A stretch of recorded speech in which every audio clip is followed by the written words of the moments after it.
ప్రభునామానికే మహిమ కలుగునుగాక. ఇప్పుడు వచ్చిన మీ అందరికీ కరిమేల ఆత్మీయ సహవాస సంఘ విశ్వాసులందరికీ మన ప్రభువును ఆయన ప్రియ కుమారుడునైన యేసుక్రీస్తు వారి శ్రేష్టమైన నామములో శుభములు మరియు అందరికీ వందనాలండి. యెషయా గ్రంథం మొదటి అధ్యాయాన్ని మనం ధ్యానం చేసుకుంటాం. యెషయా గ్రంథం మొదటి అధ్యాయం ఇప్పటివరకు 24 వచనాలు మనం ధ్యానం చేసుకున్నాం. 2వ వచనం నుంచి 9వ వచనం వరకు జనులతో వాదించిన దేవుడైన యెహోవా, 10వ వచనం నుంచి 15వ వచనం వరకు ఆయన నాయకులను సరిచేసినటువంటి విధానాన్ని తెలుసుకున్నాం. 16వ వచనం నుంచి 20వ వచనం వరకు ఆయన దీవించుటకు పిలిచిన పిలుపును గూర్చి మనం ధ్యానం చేసుకున్నాం. 21వ వచనం నుంచి 24వ వచనం వరకు పట్టణమునకు ఆయన తీర్చిన తీర్పును గూర్చి తెలుసుకున్నాం. 25వ వచనం నుంచి 27వ వచనం వరకు తన ప్రజలను ఆయన ఏ రీతిగా పునరుద్ధరిస్తాడో ఆయన తెలియపరుస్తున్నారు. తన ప్రజలను ఆయన ఏ రీతిగా పునరుద్ధరిస్తారో తెలియజేస్తూ ఉన్నాడు. 25వ వచనం, నా హస్తము నీ మీద పెట్టి క్షారము వేసి నీ మస్టును నిర్మలము చేసి నీలో కలిపిన తగరమంతయు తీసివేసేదను. నా హస్తము నీ మీద పెట్టి క్షారము వేసి నీ మస్టును నిర్మలము చేసి నీలో కలిపిన తగరమంతయు తీసివేసేదను. దేవుడు తన హస్తాన్ని పెట్టి ఇశ్రాయేలీల్లో అంటే యోధా జనాంగంలో ఉన్నటువంటి మస్టును తీసివేసి నిర్మలులుగా చేస్తాను అంటున్నాడు. కొన్నిసార్లు దేవుని హస్తం మనల్ని సరిచేయడానికే, కొన్నిసార్లు దేవుని హస్తం ఆయన బిడ్డల మీద భక్తుల మీద భారంగా ఉన్నట్టు అనిపిస్తుంది. దానికి గల కారణం ఏంటంటే వారిని నిర్మలులుగా చేసే ఉద్దేశమే. వారిని నిర్మలులుగా చేసే ఉద్దేశం. కొన్నిసార్లు ఆయన హస్తం శత్రువుల మీద భారంగా ఉంటుంది. కొన్నిసార్లు ఆయన హస్తం శత్రువులకి భారాన్ని కలిగిస్తుంది, వారికి శిక్ష విధిస్తుంది. కానీ దేవుడు తన బిడ్డలైన వారి మీద ఆయన హస్తాన్ని ఉంచి కొన్నిసార్లు వారిని క్రమపరచు నిమిత్తం, సరిచేయు నిమిత్తం, వారిని శుద్ధి చేసే నిమిత్తం ఆయన హస్తాన్ని ఉంచుతారు. సమూయేలు మొదటి గ్రంథం 5వ అధ్యాయం 6వ వచనం, యెహోవా హస్తము అష్టోదు వారి మీద భారముగా ఉండెను. అష్టోదు వారిని దాని సరిహద్దులలోనున్న వారిని ఆయన గడ్డల రోగముతో మొత్తి వారిని హతము చేశాడు. అందుకే అష్టోదు వారు తమకు సంభవించిన దాన్ని చూసి, ఇశ్రాయేలీల దేవుని హస్తము మన మీద, మన దేవతయగు దాగోను మీద బహు భారముగా ఉన్నదే. శత్రువులు మందసాన్ని తీసుకెళ్ళిపోయారు ఫిలిస్తీన్లు. ఇశ్రాయేలు ఓడిపోయారు. ఆ మందసాన్ని వాళ్ళు వారి దేశానికి తీసుకెళ్ళిపోయారు. ఆ మందసం ఎక్కడైతే ఉందో ఆ ప్రాంతంలో ఉన్నటువంటి, ఆ పట్టణాల్లో ఉన్నటువంటి ప్రజలకు దేవుడు రహస్య స్థలాల్లో గడ్డలు అనేటువంటి రోగంతో వాళ్ళని మొత్తాడు. అందుకే ఫిలిస్తీన్లు భయపడి మందసాన్ని వారి దేశంలో ఉండకుండా తిరిగి ఇశ్రాయేలు దేశానికి వారు పంపించి వేస్తారు. ఆయన హస్తం వారికి భారంగా ఉన్నందువల్ల వారు భయపడి దేవుని మందసాన్ని వాళ్ళు తిరిగి ఇశ్రాయేల్ దేశానికి పంపించేశారు. కీర్తనకారుడు 32వ కీర్తనలు అంటాడు. 32వ కీర్తన 4వ వచనం, దివారాత్రులు నీ చెయ్యి నా మీద బరువుగా ఉండెను, నా సారము వేసవి కాలమున ఎండినట్టాయను. నా దోషమును కప్పుకొనక నీ ఎదుట నా పాపమును ఒప్పుకుంటే, యెహోవా సన్నిధిని నా అతిక్రమములు ఒప్పుకొందుననుకుంటుని, నీవు నా పాప దోషమును పరిహరించి ఉన్నావు. దివారాత్రులు నీ చెయ్యి నా మీద బరువుగా ఉంది అంటాడు. దావీదు కీర్తన ఇది. దావీదు కీర్తన.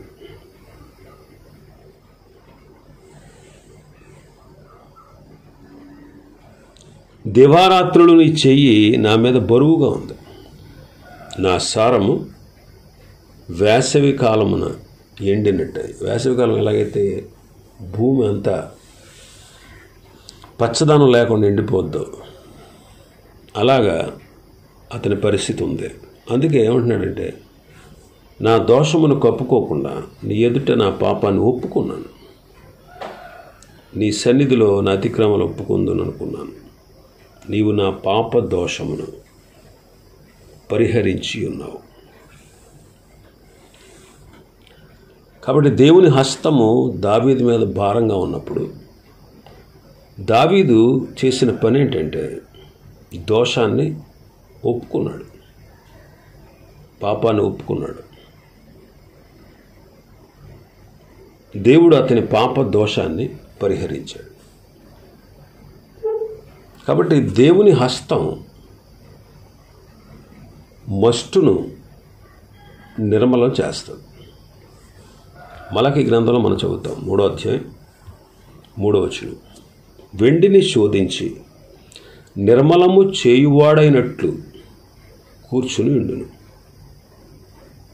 వెండిని శోధించి నిర్మలము చేయువాడైనట్లు కూర్చుండి ఉండును. లేవీయులు నీతిని అనుసరించి యెహోవాకు నైవేద్యములు చేయునట్లు వెండి బంగారములను నిర్మలము చేయు రీతిని ఆయన వారిని నిర్మలులను చేయును. నిర్మలులను చేయును. కాబట్టి ఇశ్రాయేల్ ప్రజలను, అంటే యోధా జనాంగాన్ని దేవుడు ఆ రీతిగా శుద్ధి చేస్తానట. అందుకే దేవుడు తన దేశాన్ని, అంటే తన ప్రజల దేశమైన యెరూషలేమును, ఇశ్రాయేలీల దేశాన్ని శిక్షించినట్టుగా ఏ దేశము శిక్షించబడలేదు. యెరూషలేమును ఆయన అనేకసార్లు కొల్లపెట్టినట్టుగా, యెరూషలేము పాడు చేయబడేటట్లుగా, నాశనం చేయబడి నిర్మూలమైనట్లుగా ఏ దేశం లేదు అలాగా.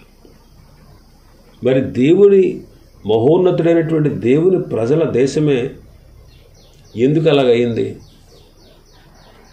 అంటే, దేవుడే దాన్ని ఒప్పుకున్నాడు. దేవుడే దానికి దాన్ని శిక్ష విధించాడు. దానికి దేవుడే. ఎందుకనంటే తన ప్రజలని పరిశుద్ధపరచడానికి, నిర్మలులుగా చేయడానికి, వారిలో ఉన్న క్షారాన్ని, వారిలో ఉండేటువంటి మస్టుని క్షారం వేసి తీసివేసేటట్లుగా, తగరాన్నంతటిని కరిగించేటట్లుగా దేవుడు తన ప్రజలైన వారిని ఆ రీతిగా శిక్షించాడు. ఆ తర్వాత ఏం చేశాడు?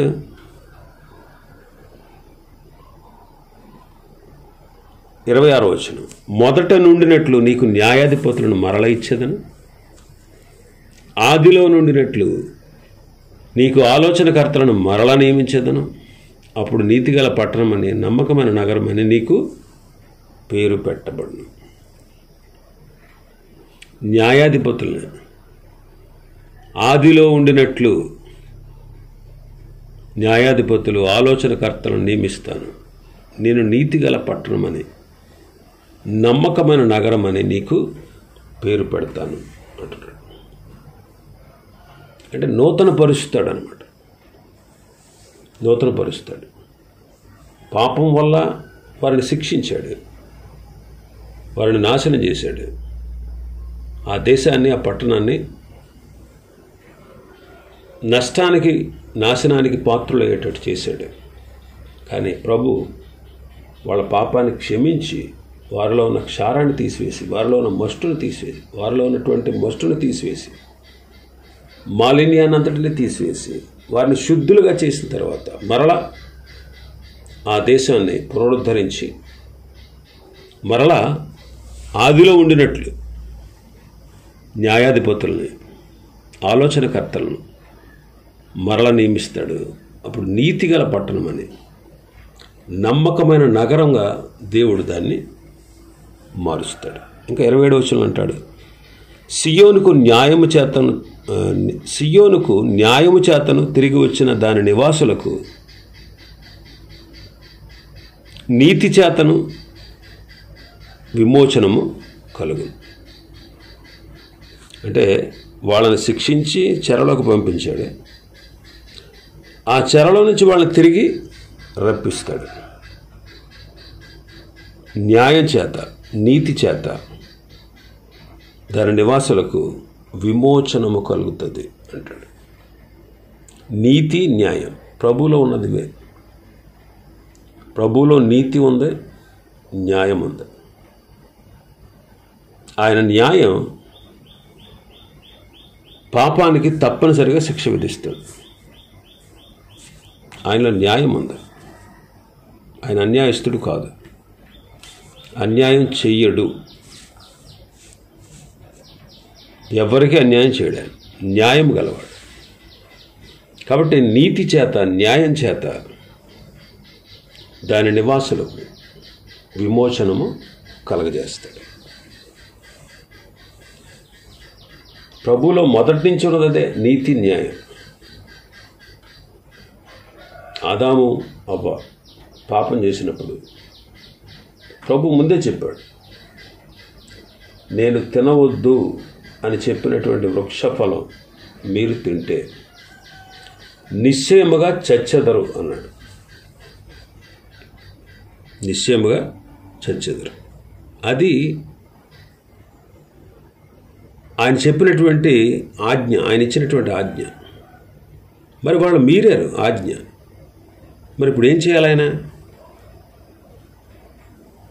ఆయన చెప్పినట్టుగానే ఆయన న్యాయము చొప్పున వారిని మరణానికి అప్పగించాలి. అయితే ఆయనలో మరొక లక్షణం ఉంది, అదేంటంటే కృప. ఆ కృప వాళ్ళు పొందాల్సినటువంటి శిక్షను తన కుమారుడి మీద వేసింది.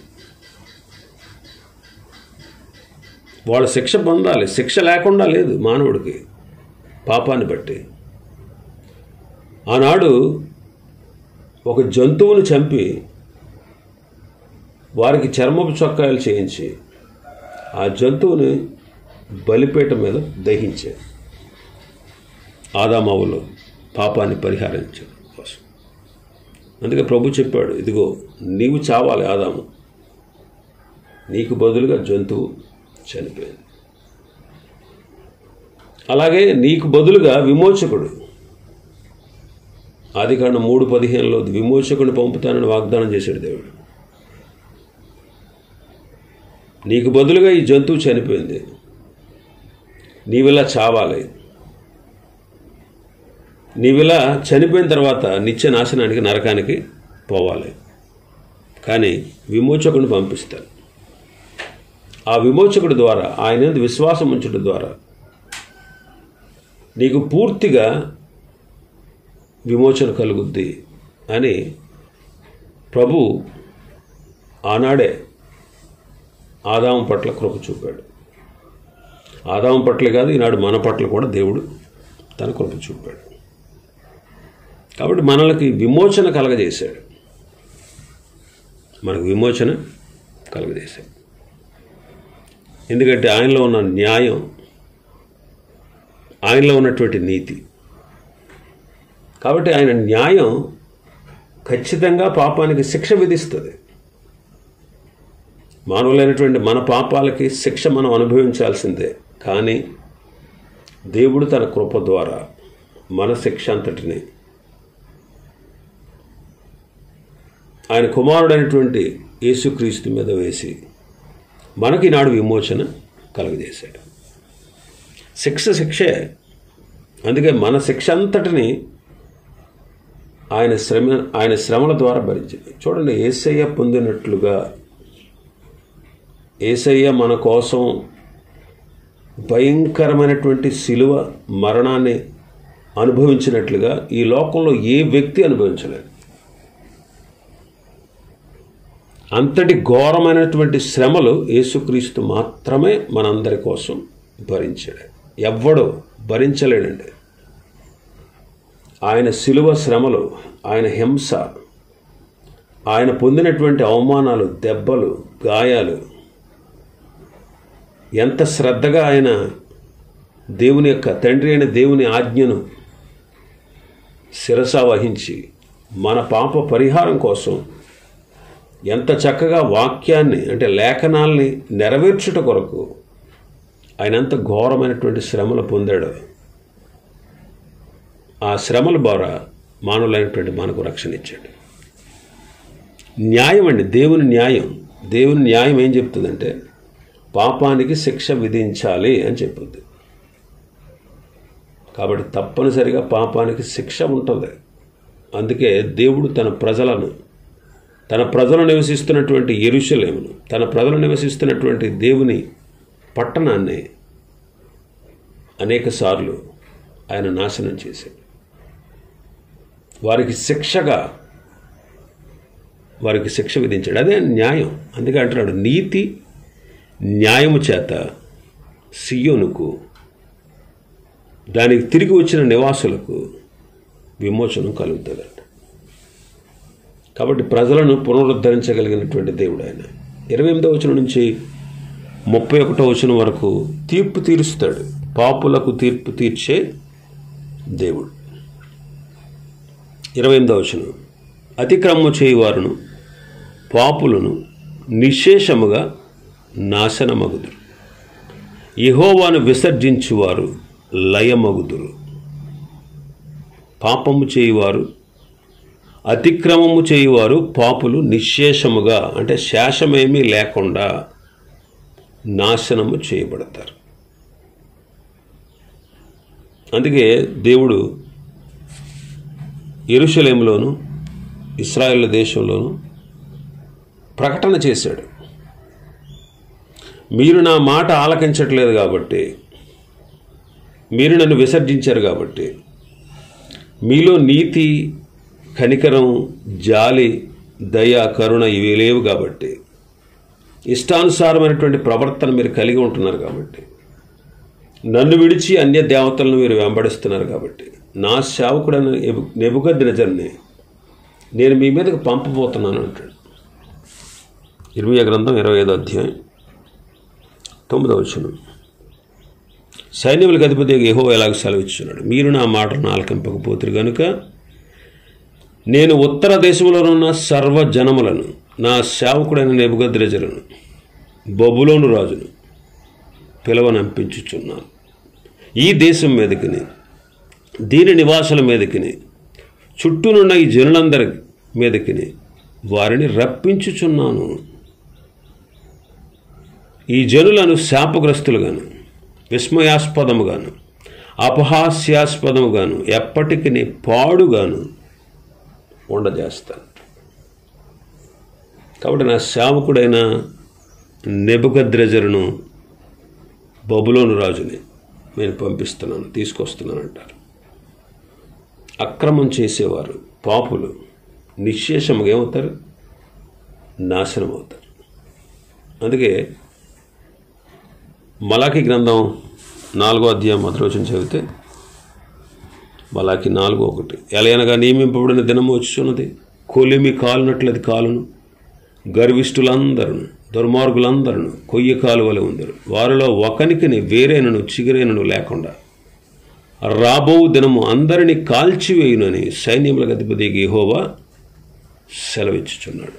నియమించబడిన దినం వస్తుంది. కొలిమి కాలినట్లేదు కాలుతుంది. గర్విష్ఠులు, దుర్మార్గులు కొయ్యి కాలువలే ఉంటారు. ఇక లోకాసు వార్త మనం చదువుతాం. లోకాసు వార్త 3వ అధ్యాయం, లోకాసు వార్త 3వ అధ్యాయం 9వ వచనం.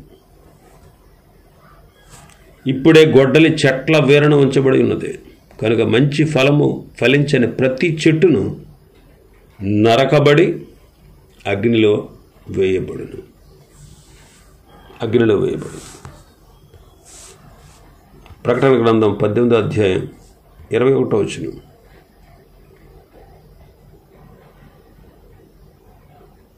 తర్వాత బలిష్ఠుడైన ఒక దూత గొప్ప తిరుగటి రాయి వంటి రాయి ఎత్తి సముద్రములో పడవేసి, ఇలాగు మహాపట్టణమైన బబులోను వేగముగా పడద్రోయబడి ఇక ఎన్నటికని కనబడకపోవును అంట.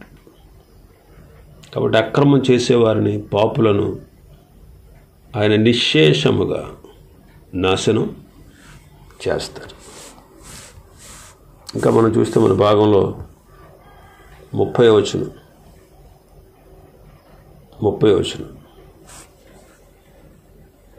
29, 30. మీరు ఇచ్ఛయించిన మస్తకి వృక్షమును గూర్చి వారు సిగ్గుపడదు. మీకు సంతోషకరమైన తోటలను గూర్చి మీ ముఖములు ఎర్రబారు.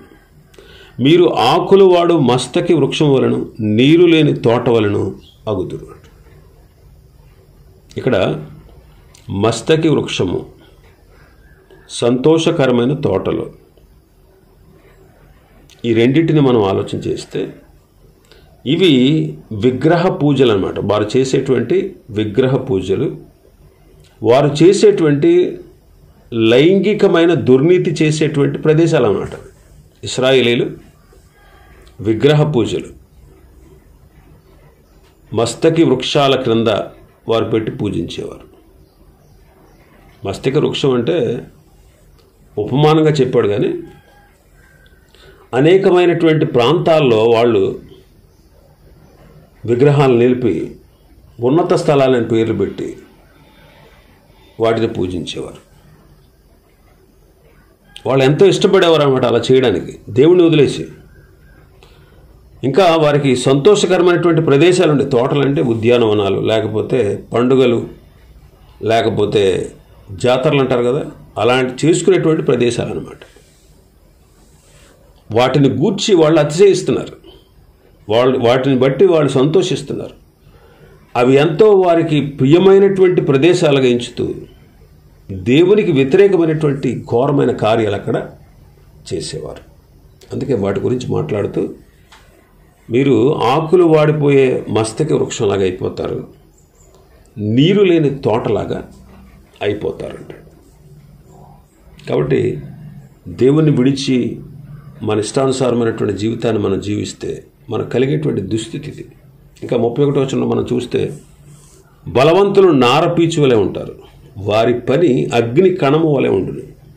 ఆర్పు వాడెవడను లేక వారును వారి పని బొత్తిగా కాలిపోవునంటాడు. అగ్ని ద్వారా తీర్పు అన్నమాట. దేవుడు తన అగ్ని ద్వారా తీర్పు. చూడండి, సొదొమ గొమొర్రా పట్టణాలని దేవుడు ఏం చేశాడు? అగ్ని గంధకముల ద్వారా న్యాయమైనటువంటి తీర్పు తీర్చాడు. వాళ్ళకి న్యాయమైన తీర్పు.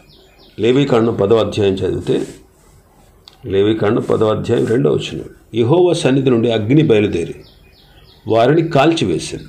వారు యెహోవా సన్నిధిని మృతి పొందిరి. అహరోను కుమారులైనటువంటి నాదాబు, అబీహులు వేరొక అగ్ని, ప్రభు నియమించని అన్యాగ్ని తీసుకొచ్చి ధూపార్తులలో వేసి ధూపం వేయడానికి సిద్ధపడినప్పుడు యెహోవా అగ్ని వచ్చి వాటిని కాల్చివేసింది. సొదొమ గొమొర్రా పట్టణాలు ఎందుకు నాశనం అయిపోయినాయి? వారి పాపం బహు ఘోరంగా ఉంది. ఆ పట్టణాలను గూర్చినటువంటి మొర్ర బహు గొప్పదైందంట. అంటే ఎంతోమంది దాని కొరకు దేవుని సన్నిధిలో ప్రార్థన చేశారు. వాళ్ళ దగ్గర జరిగేటువంటి అక్రమ కార్యాల విషయమై ఎంతోమంది ఏడ్చి, దుఃఖపడి, బాధపడి, వారి మనస్సులు క్షోభించి ఆ జరుగుతున్నటువంటి అక్రమాల గురించి వాళ్ళు విసిగి మొర్రపెట్టారు, ఏడ్చారనమాట ఎంతోమంది. అలాంటి దుస్థితిని, ఆ భయంకరమైనటువంటి స్థితిని వారు సహించలేని వాళ్ళు చాలామంది ఉన్నారు. అందుకే వారి మొర్ర గొప్పది అంటాడు. సొదొమ గొమొర్రాలను కూర్చిన మొర్ర గొప్పది, అందుకే చూడడానికి దిగి వచ్చానంటాడు. అందుకే అగ్ని గంధకాలతో మండు పరిస్థితి వారికి కలిగించాడు. అలాంటి స్థితి ఉండకూడదు. వాళ్ళు ఉంటే ఇంకా అది, ఆ పాపం భయంకరంగా అన్ని దేశాలకు వ్యాపిస్తుంది అన్నమాట. అందుకే ప్రభు దాన్ని అక్కడితో నిర్మూలం చేశాడు. మనం కూడా మంచి ఫలాలు ఫలించకపోతే రేపొద్దున మనం కూడా, మన పరిస్థితి కూడా అంతే. అందుకే అగ్ని గంధకాలతో మండు గుండంలో పాలు పొందుతాం. అందుకే ప్రకటన గ్రంథంలో అంటాడు కదా, ప్రకటన గ్రంథం 20వ అధ్యాయం 10వ వచనం, వారిని మోసపరిచిన అపవాది అగ్ని గంధకములు గల గుండములు పడవేయబడెను. అక్కడ క్రూర మృగమును అబద్ధ ప్రవక్తయు ఉన్నారు. వారు యుగయుగములు రాత్రింబగళ్ళు బాధింపబడుతురు. 15వ వచనం చూస్తే, ఎవని పేరైనను జీవగ్రంథమందు రాయబడినట్లు కనబడని ఎడల వాడు అగ్నిగుండంలో పడవేయబడు. 21వ అధ్యాయం 8వ వచనం చదివితే, పిరికివారు, అవిశ్వాసులు, అసహ్యులు, నరహంతకులు, వ్యభిచారులు, మాంత్రికులు, విగ్రహారాధికులు, అబద్ధికులు అందరూ అగ్ని గంధకములతో మండు గుండములో పాలు పొందుతారు. ఇది 2వ మరణం. కాబట్టి అగ్ని ద్వారా దేవుడు వారి మీద న్యాయమైన తీర్పు తీర్చాడు. ఇవి ఈ అధ్యాయంలో ఉన్నటువంటి విషయాలు. ప్రభు చిత్తమైతే మరొక అధ్యాయాన్ని రేపటి దినం మనం ప్రారంభించుకుందాం. దేవుడి వర్తమాన వాక్యాన్ని మన వినికిడిలో ఆశీర్వదించునుగాక. ఆమేన్. ప్రార్థన చేసుకుందాం.